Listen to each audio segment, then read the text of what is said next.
What's going on, guys? The Film Fan Reviews. My name is Stephen Barton II, and today we're talking about the new film Joker. Now, if you don't already know, Joker basically is the origin story of the character of the Joker, and it's kind of just a character study mostly on like his rise to being this villain that we all know and love for the most part. And a big factor in that is Joaquin Phoenix's performance as the Joker, aka Arthur Fleck.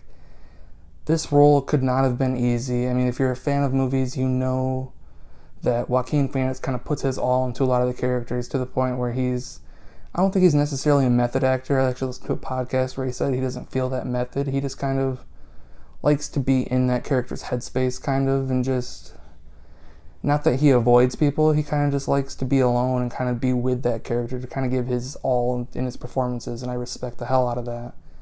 And I feel like he did even more of that in this movie, because you feel that crazy person that's kind of just slowly turning into this villain that is pretty sinister and just all over crazy.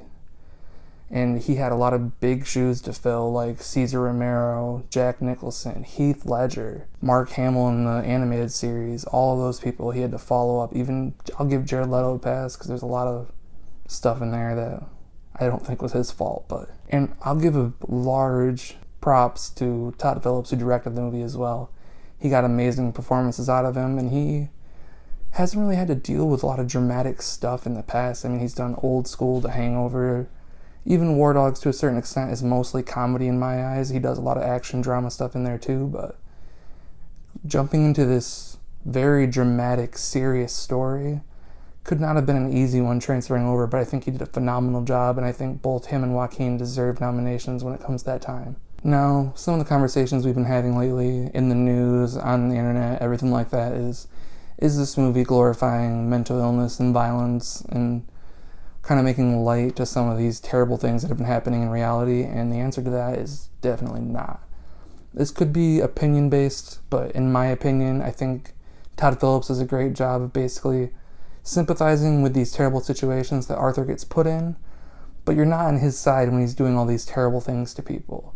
There's a fine line in between that, and I hope people can see that, because there are some very violent moments in this movie that I personally wasn't expecting to be as violent as they were, but when they happen, they make sense, and I don't think it's glorified in any way of being like, this is the right thing, he made the right choice, he's a good guy, he's a hero.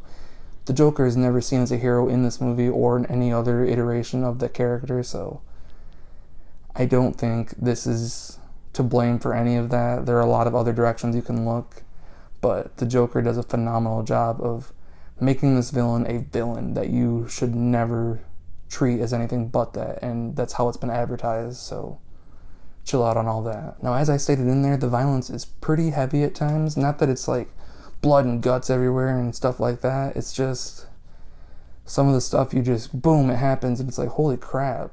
Because going into this movie, yeah, I expected more stuff to happen. It is rated R, and it sticks to that rated R rating, and it's just really dark and gritty and feels like a Martin Scorsese movie like people are talking about. I agree with that statement wholeheartedly. It's violent, it feels very real, and it's just insane. And yeah, you don't expect some of the stuff to happen when it does, but when it does, it pays off greatly, and you kind of see where the villain that we know in the future, how he came up and how he acted, and it makes complete sense. So yeah, there's definitely arguments of this movie possibly being persuading people to do bad things, but I don't see that being a big issue. I think this movie was made very well.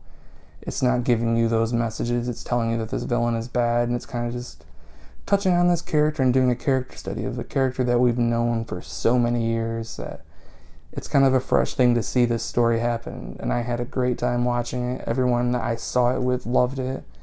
And on my 5-star rating scale, it's a 5 out of 5. I mean, it's a phenomenal film. If you're a fan of even like crime Scorsese movies, not necessarily comic books, it's not really a comic book movie, it's more of a character study drama. So if you're a fan of that stuff, go check out The Joker. I think you'll have a great time. And yeah, thanks so much for watching, guys.